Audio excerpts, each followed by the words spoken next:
사역자들은 오늘 유니폼을 입었습니다. 우리 화요일 날 우리 시치가 있습니다. 많이 기도해 주시고요.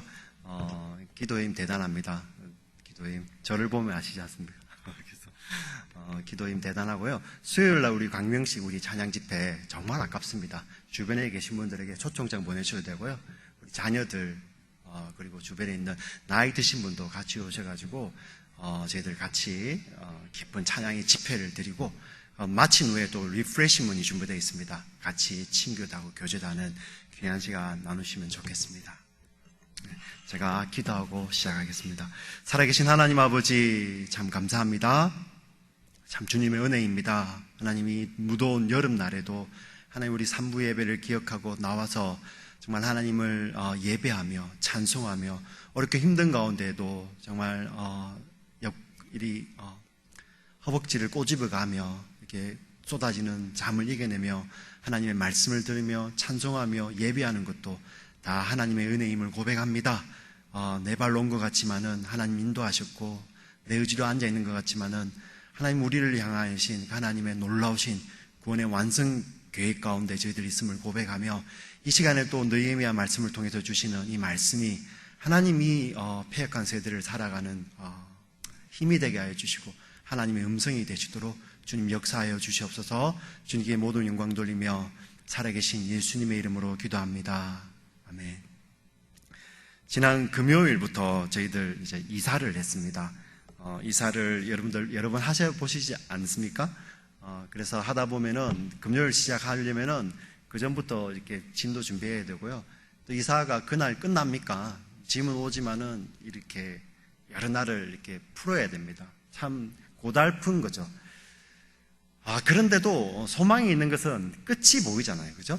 옮겨오는 날도 있고 정리가 다 되는 날이, 그리고 이제 보여지는 것이 정리가 되어가는 모습을 볼 때마다 이제 되겠구나 하는 소망이 있는데, 이사를 이렇게 힘든 이사를 하면서 문득 생각을 해보니까 참 이거는 아무것도 아니다라는 생각이, 우리 자녀들이 이사하는데 이제 걸그적거려서 다른 데 보냈다가 왔는데 뭐 아무것도 모르죠. 근데 이 자녀들이 이제 앞으로 커가면서 맞이할 그 세대들, 비단 자녀들만 그렇습니까? 여러분들은 어떻습니까? 이 패역한 세대, 어떨 때 보면은 이게 정말 이게 사람 사는 세상이 맞나? 이게 정말 어떻게 이런 일이 이룰 수 있을까 하는, 뭐 하다못해 얼마 전에도 또 해병 모병하는 데 가서 총을 난사를 하죠. 그죠? 비단 뭐 우리 미국에 살기 때문에 총뿐입니까? 여러 가지 윤리가 무너지고, 어떨 때 보면은 정말 아버지가 이제는 자식을 두려워해야 되는 그런 시대가 오고, 자, 그런 시대를 살아가는 저희들. 근데 저희들은 또 어떻게 이제 컸으니까 버텨나가겠는데, 이제 막 이런 것들만 보고 자라는 그 아이들에 대해서 과연 이 아이들은 어떻게 할 것인지, 그런 안타까움이 있지 않습니까? 그런 시대를 보는 안타까움이 있는데 참 우리에게 소망이 없는데요. 오늘 이 느헤미야의 말씀이 참 우리에게 그런 말씀으로 답을 주는 것 같고, 또 말씀을 우리에게 이렇게 이끄시는 느헤미야의 말씀이 있어요. 그래서 이 느헤미야 말씀을 제가 3부를 나눌 때 좀 같이 앞으로 좀 시리즈로 나눠보면 합니다. 먼저 느헤미야는 사람 이름입니다. 여호와께서 위로하신다는 뜻이죠. 그 느헤미야서가 있고요. 뒤에 보면은 하박국, 스바냐, 미가, 나훔 있죠. 그죠? 나훔은 느헤미야의 축약형입니다. 똑같이 우리가 우리 앤드루 같은 경우는 앤디라 부르듯이 조셉을 조라고 부르듯이 축약형이죠. 그 나훔은 축약형이고요. 그 뜻은 여호와께서 위로하신다는 뜻입니다. 오늘 본문에서 이렇게 느헤미야가 고국의 소식을 들었을 때가 언제냐면은 BC 445년입니다. 이제가 언제냐면요, 이스라엘 백성들이 BC 605년부터 포로로 잡혀가기 시작해가지고 BC 586년에 예루살렘 성이 완전히 함락을 됩니다. 그러면은 BC 445년이면은 여러분 예루살렘이 무너진 지가 벌써 140년이 지났고요. 그리고 BC 538년에 고레스가 왕이 되어서, 고레스가 이제 예루살렘을 다시 한번 세워봐라 하는 그런 칙령에 의해서 사람들이 돌아갔어요. 자, 그때로부터도 벌써 한 90년이 지났을 때입니다. 제가 왜 이야기를 드리냐면은 이미 느헤미야는 자기 조상들이 포로로 잡혀오고 나서부터 이미 벌써 150년이 지났어요. 이 당시에 수명이 100살이 잘 넘지가 않습니다. 지금하고 마찬가지로요. 우리 왕들 보면은 수명이 보통 40, 50이거든요. 점점 수명이 짧아지던 시대였습니다. 자, 그런 시대에 140년 이상이 지났기 때문에 느헤미야는 한 번도 어떻게 해요? 자기 고국이라 해봐야 벌써 자기 조상이 떠나온 지가 벌써 150년 정도가 지났어요. 그리고 지금처럼 사진이 있는 시대도 아니고요, 인터넷이 있는 시대도 아니고, 비행기를 타고 가볼 수 있는 시대도 아닙니다. 그리고 식민지이기 때문에 막 갈 수가 없어요. 그리고 거리도 무려 1400km나 떨어져 있습니다. 한 번도 간 적도 없고 본 적도 없고, 그리고 자기의 조상도 아니고 아버지도 아니고 그 아버지의 아버지 할아버지도 아니고 아버지의 아버지의 아버지도 아니고 그 아버지의 아버지의 아버지의 아버지가 잡혀왔던 그 시대인데, 오늘 성경이 어떻게 시작을 합니까?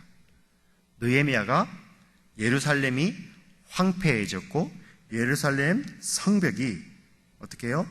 아직도 허물어지고 성문들은 불탔다 하는지라. 그래서 4절에 이렇게 나옵니다.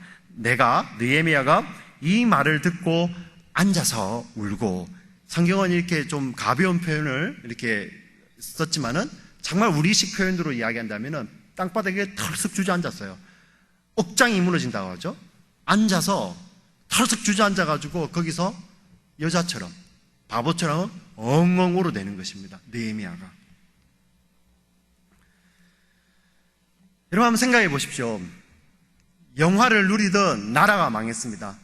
다윗에게 이 나라가 영원하겠다고 약속을 주셨는데 그 하나님의 약속이 있음에도 불구하고 나라가 망해버렸고요. 그리고 나라를 다시 세우려고 노력했는데 아직 성벽조차도 재건되지 못했던 그런 절망적인 상황입니다. 무너져 버렸죠. 모든 것이. 소망이 없는 것이죠. 예루살렘 성벽이 그냥 무너졌다는 것은 단순하게 거기에 건물이 무너졌다는 것이 아니라 그 공동체가 무너져 있던 것을, 하나님이 약속하셨던 그 하나님의 나라, 그 공동체가 무너져 있던 그 시대에, 그 절망밖에 없는 그 시대에 하나님은 어디에 계셨고 하나님의 소망과 복은 어디에 있었을까요? 지금 이 시대하고 비슷하지 않습니까?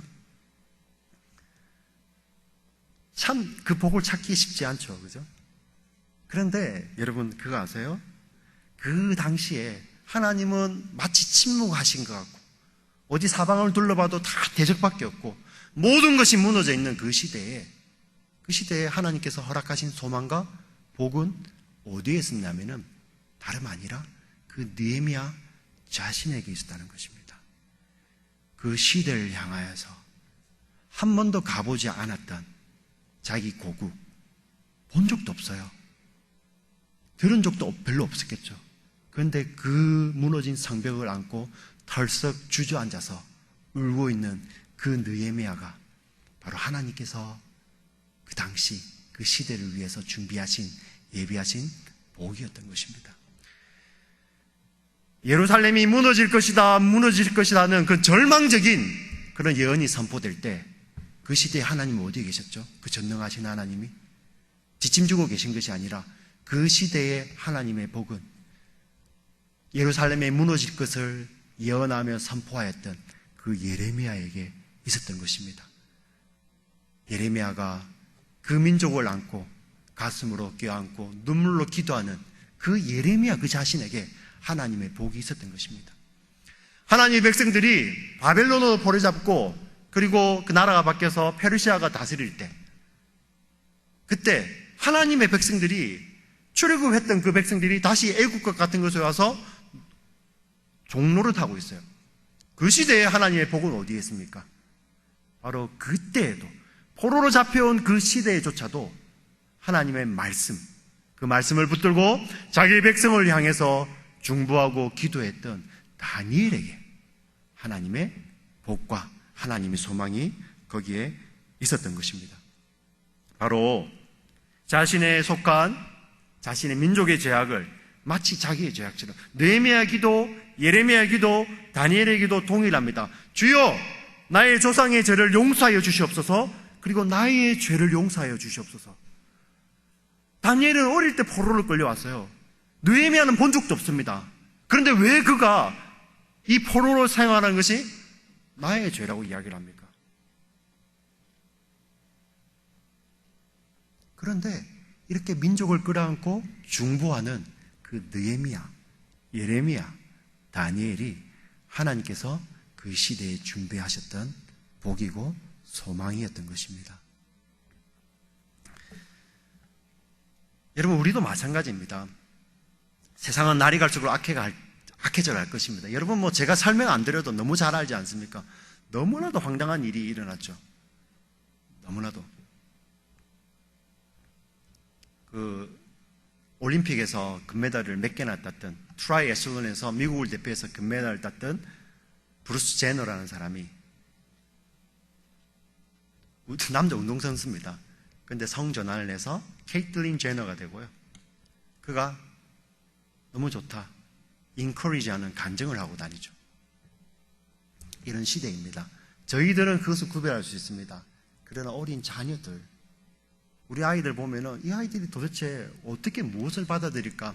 이 소망 없을 것 같은 이 시대에 하나님께서 예비하신 복이 있다면 바로 무엇이냐면은 그러한 시대에도 불구하고 정말 교회를 통하여서, 가정을 통하여서 배웠던 하나님의 말씀을 참된 진리로 붙들고 사는 우리의 아이들이 이 시대에 하나님께서 예비하신 복이고 소망인 것입니다.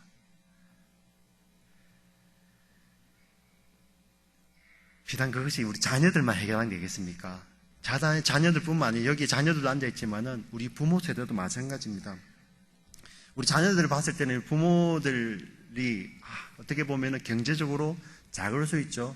칼리브이나 사우스레이나 사는 그런 부모들에 비해서, 백인들의 부모들에 비해서 이렇게 경제적으로 약할 수 있고, 그리고 세상의 힘으로는 많이 못 가졌을 수 있을지 모르지만은, 그러나 영적 시각을 열어서 보니까 영적으로 풍성해서 이 자녀 세대를 품고, 이 세대를 품고 기도하는 우리 어머니, 우리 아버지, 이들이요, 이 시대에 하나님께서 허락하신 복이라는 것입니다. 우리 자녀들이 훗날 깨닫게 될 것입니다. 우리 자녀들이 살아가면서, 인생을 살아가면서 깨닫게 될 것입니다. 그때 나의 인생이 암흑기 같았고, 내가 청소년기, 내 대학 다닐 때 정말 어렵고 힘들 때 하나님 어디 계셨나 했는데, 그때 그 자녀들 그 가슴에 품고 같이 기도했던 그 어머니, 아버지가 그 자녀 세대에 그들에게 복이었다는 것이 깨달아진다는 것이죠. 저도 깨닫습니다. 제가 아버지가 되어보고 보니까 제게 가장 큰 복이 아버지가 주시는 돈, 이런 게 아니에요. 부모님이 우리를 위해서 기도하시는 믿음이었죠. 지금 우리 이 자리에 자녀가 4명 앉아 있어서 좀 얼굴이 낯뜨거울 수 있지만은 우리 자녀들을 향해서 권면합니다. 축복합니다. 참 이 시대에 우리를 품고 기도해 주시는 엄마, 아버지, 이민 와가지고 고달픈 인생이지만은 자녀들 세대를 향해서 포기하지 않고 그들을 가슴에 품고 그들이 살아갈 세대를 품고 세상을 품고 기도하는 그 부모가 우리 자녀들에게 하나님께서 예비하신 복이고 하나님께서 예비하신 방법임을 저희들 이 시간을 통해서 고백합니다. 아멘. 이 느헤미야가 하늘의 하나님 앞에 기도하기 시작합니다. 4절을 보니까 금식했다고 합니다. 금식하여서 기도했다고 합니다. 요즘은 다이어트 한다고 금식하죠. 근데 이 당시에는 영양 상태가 좋지 않아가지고 금식한다는 것은 거의 생명을 거는 것이죠. 성경이 말하는 금식은 생사에 살고 죽는 것이 하나님 손에 있습니다. 제 목숨 하나님께 맡깁니다 하고 시작하는 것이 금식이죠. 이 느헤미야가 한 번도 가본 적이 없는 자기 할아버지의 그 나라를 위해서 금식하여서 기도하는 것이죠. 그런데 이 느헤미야의 이 기도의 내용이라든지 이 기도를 보면은 참 놀라운 것이 많이 있습니다. 여러분 보십시오. 느헤미야가 4절에 우리 4절, 5절을 같이 한번 읽어볼까요? 1절부터 4절, 1장 4절부터 5절 같이 읽어보겠습니다. 시작!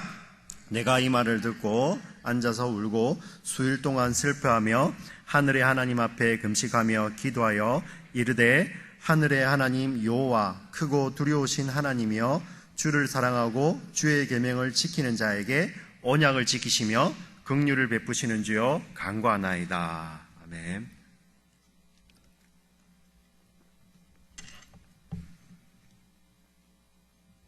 느헤미야가 기도하던 그 시대에는 여러분들 어떤 나라가 전쟁을 하잖아요. 두 나라가 전쟁을 하면은 전쟁의 승패는 그 나라의 신들에게 달려있다고 생각을 합니다.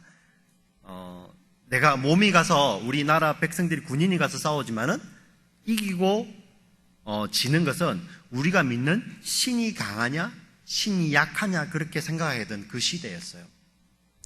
그런데 느헤미야는 누구죠?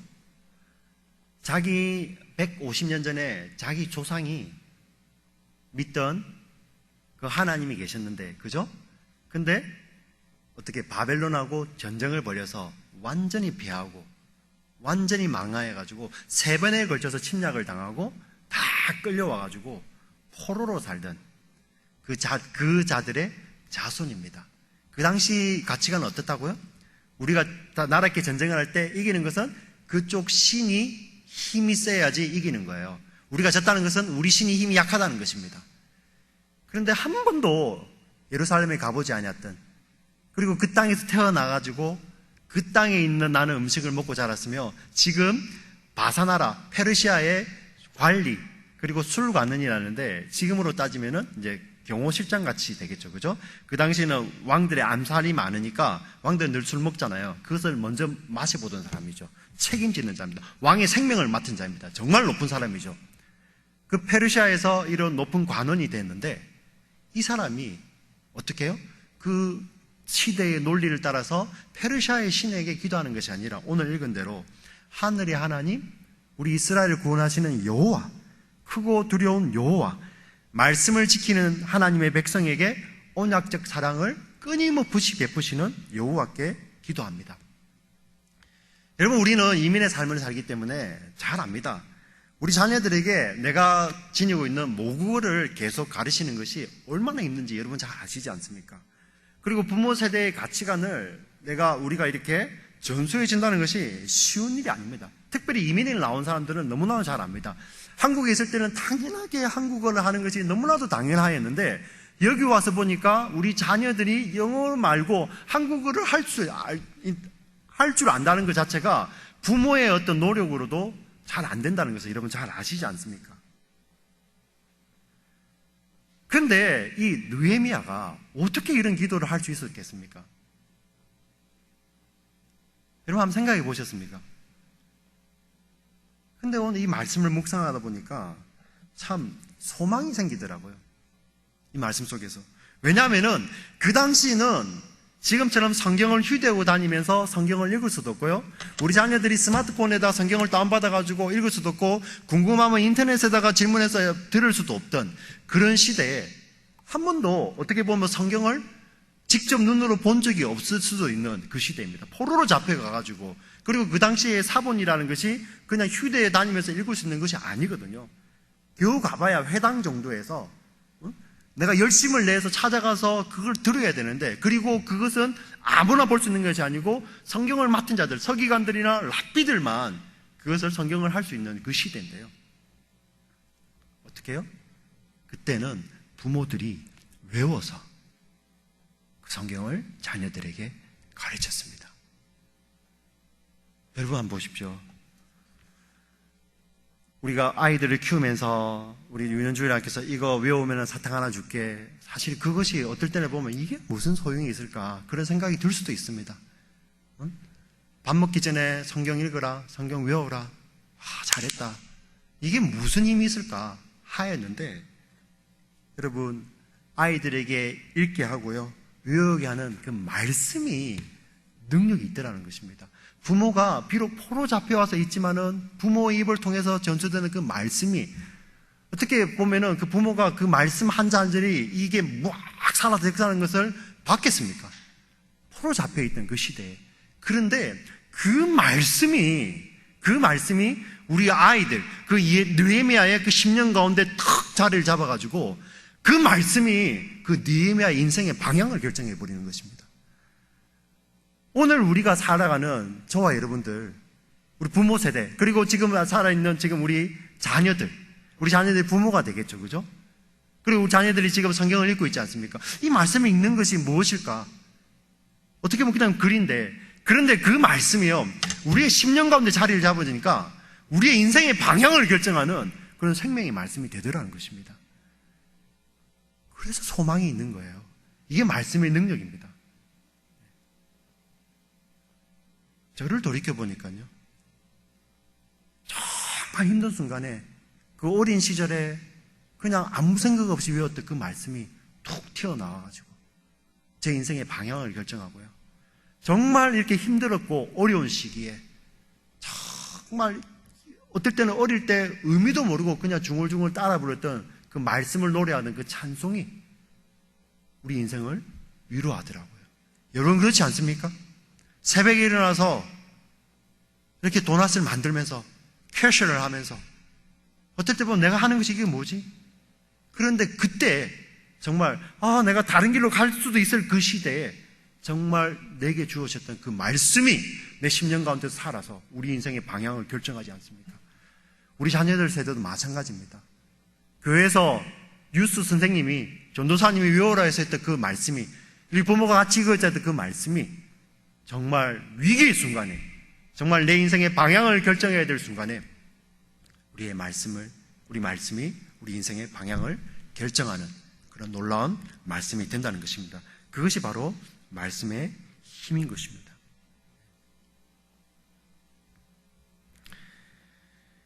이렇게 말씀에 의지해서 기도하는 느헤미야에게 드디어 하나님께서 일하기 시작하십니다. 오늘 말씀의 제목이 이렇습니다. 공동체의 회복은 한 사람의 기도로부터 시작이 됩니다. 11절 보시면은 우리 11절을 다시 한번 크게 한번 읽어볼까요? 11절 마지막 절입니다. 같이 읽어보겠습니다. 시작. 주여 구하오니 귀를 기울이사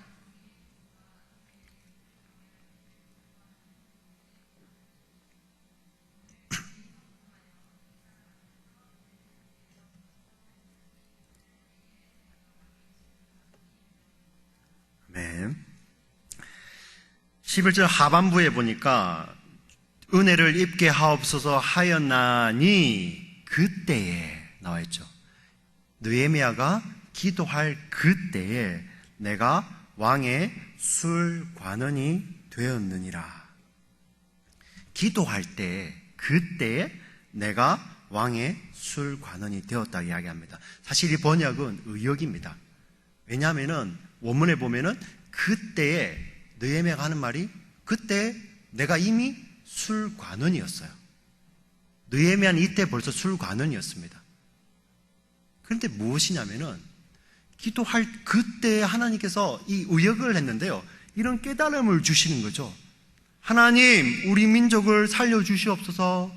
하나님, 우리를 회복시켜 주시옵소서. 우리 공동체를 회복시켜 주시옵소서. 그 기도하는 그때에 하나님이 마치 일을 하길 시작하시는데, 이미 나는 술관원인데 하나님께서 그 일을 위해서 나를 깨닫게 하시는 거예요. 와, 나는 우리 민족의 죄악을 중보하면서 하나님 회복시켜 주시옵소서 기도하기 시작했는데, 하나님께서 그때에 깨닫게 하셔서 느헤미야야, 너다. 내가 이 시대를 향해서 예비하신 방법과 복은 바로 느헤미야 너다고 하나님께서 말씀하시며 일하기 시작하시는 것입니다. 느헤미야 다음에 에스더서에 이렇게 나옵니다. 하만이 모든 이스라엘 백성들을 완전히 멸하려고 할 때 모르드게가 그 당시의 여왕인 에스더에게 네가 왕후의 위를 얻은 것이 바로 언제? 이때를 위함이 아닌가. 그러니 어떻게 해요? 애쓰다가 금식하면서 기도하잖아요.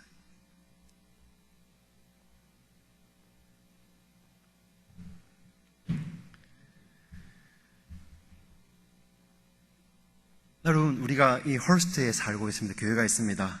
그랩바인의 집이 있고요. 알링턴에서 집이 있습니다. 알링턴에서 비즈니스를 하고요. 포토에서 살면서 포토에서 비즈니스를 하고 있습니다. 이 헐스트에 교회가 와 있고요. 그랩바인의 플라워 마운드에 집이 있으면서 이 포토스 지역에서 노스 리치인 힐즈에서 우리가 비즈니스도 하고 살고 있습니다. 이 무너진 이 시대를 향하여서 하나님께서 준비하신 답이 바로 저와 여러분이라는 것입니다. 이 세대를 품고 이 시대를 품고 말씀대로 말씀에 의지하여서 하나님 이 땅을 회복시켜 주시옵소서, 하나님 이 땅을 회복시켜 주시옵소서 이렇게 기도하는 그때에 하나님께서 일하기 시작하시는데 어떤 기적을 짠 일으키는 것이 아니라 어떻게 해요? 그때 하나님께 하신 말씀이 내가 너를 거기에 뒀잖아.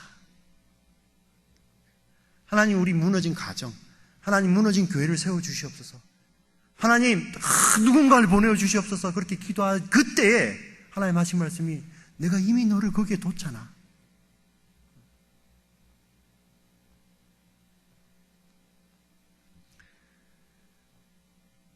윌리엄 캐리라는 유명한 선교사가 있습니다. 인도에 갔죠. 1700년대 사람입니다. 18세기 너무나도 유명한 윌리엄 캐리라는 선교사가 있는데요. 그 사람이 20대 후반부터 하나님께서 인도에 대한 부담을 주셨어요. 부담을 주셔가지고 가야 되는데 그때부터 이제 기도하기 시작합니다. 그래서 인도의 최초의 선교사가 되죠. 근데 이 사람이 이 윌리엄 캐리가 이제 30대 초반에 인도로 가게 되거든요. 주변에 있는 목회자들에게 중보 기도를 부탁합니다. 하나님께서 이런 마음을 주십니다. 이런 부담을 주십니다. 인도를 향해서 이런 마음을 주시네요. 기도 부탁합니다 하니까 그 당시는 이런 선교의 개념이 잘 없을 때였죠. 그래서 목회자들이 이럽니다. 이복의 캐리 자네가 잘 몰라서 그러는데 하나님은 전지전능하셔. 그러니 당신이 안 가도 우리가 안 가도 하나님은 그 인도를 반드시 복음화시키실 것이야. 하나님은 반드시 그들을 구원해 내실 것이야. 그런 조언을 했다고 합니다. 그런데도 불구하고 하나님께서 어떻게? 윌리엄 캐리가 거기를 갔죠. 왜냐하면요, 하나님은 어떻게 해요? 그 한 사람을 주목하여 보시면서 그를 통하여서 그 땅을 변화시킬 계획을 가지고 계시는데, 여러분 하나님께서 어떻게 해요? 이 전지전능하신 하나님께서 어떻게 이 지역을 변화시킬 때, 그 인도를 변화시킬 때, 그 캐리 한 사람을 들어서 하나님께서 동력하시는 것입니다. 하나님은 반드시 인도를 변화시킬 것입니다. 그러나 어떻게 해요? 그 한 사람을 통하여서 하나님은 우리 교회를 반드시 회복시킬 것입니다. 우리 공동체를 반드시 회복시킬 것이고 이 땅을 회복시킬 것입니다. 영적으로요. 그런데 어떻게 해요? 이미 그 자리에 있는 저와 여러분을 통하여서 회복시킬 것입니다. 하나님은 여러분 가정을 회복시킬 것입니다. 어떻게 해요? 이미 거기 계시는 저와 여러분을 통하여서 하나님은 이 땅을 영적으로 회복시킬 것입니다. 어떻게? 이미 있는 저와 여러분을 통하여서 하나님이 일하기 시작하면서 어떻게 해요? 그때의 내가, 분명히 말씀은 그때의 내가 술관원이었더라. 얼마나 생뚱맞는 이야기입니까? 막 기도했는데 내가 술관원이지. 어떻게 해요? 느헤미야가 깨달아진 것이죠. 아, 하나님이 나를 부르시구나. 말씀을 정리하면서 여러분들에게 부탁을 드리고 권면을 드립니다. 여러분 분명히 이렇게 산부 예배까지 나와서 기도하시는 분들, 이 시대를 품고 기도하실 것입니다. 자녀를 품고 기도하실 것입니다. 자녀가 살아갈 세대를 향해서 기도하실 것입니다. 하나님께서 예비하신 그 방법은 바로 다른 곳에 있는 것이 아니라 이 시대를 품고 우리 자녀를 품고 가슴에 품고 마치 내일처럼 기도하는 우리 아버지, 어머니를 통해서 하나님께서는 일하실 것인데, 그 변화시킬 공동체 회복은 바로 그 답은 어디에 있냐면은 그 일을 위해서 기도하는 저와 여러분에게 있다는 것입니다. 그래서 우리가 기도하기 시작할 때 그것이 모이는 것이고, 와, 하나님, 제가 이때까지 제가 교회 회복을 위해서 기도했는데, 기도하다 보니까 하나님께서 우리 교회에 저를 두셨군요. 이렇게 깨달아지는 것입니다.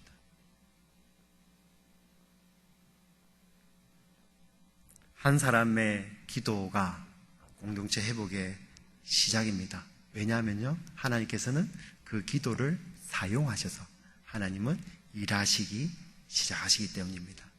이것을 기억하시고 붙들고서 기도하시는 저와 여러분 되시기를 주의 이름으로 간절히 축원합니다. 아멘. 살아계신 하나님 아버지, 감사합니다. 3주의 말씀이 진리입니다. 변함이 없는 말씀입니다. 하나님, 이 말씀 붙들고 기도하는 저희들, 연약하지만은 하나님이 강하시고 하나님이 능력이 있으시고 하나님의 말씀이 변함이 없으시고 하나님의 말씀이 능력이 있기 때문에 그 능력, 그 말씀 의지하여서 저희들 나가게 하여 주시고, 우리가 막 기도할 때 깨닫게 하시는 것이 하나님께서 우리를 이 홀스트에, 이 땅에, 우리 공동체 가운데 두셨던 것이 하나님 눈을 들어서 깨달아지게 하여 주시고, 하나님 그리하여 감격하여서 하나님 앞에 더 기도할 수 있는 저희들 될 수 있도록 주님 붙들어 주시고 주님 축복하여 주시옵소서. 감사와 영광을 주님께 돌리며 살아계신 예수님의 이름으로 기도합니다. 아멘. 네, 우리 함께 기도에 찬양 드리시면서 준비하신 예물 주님께 올려드리도록 하겠습니다.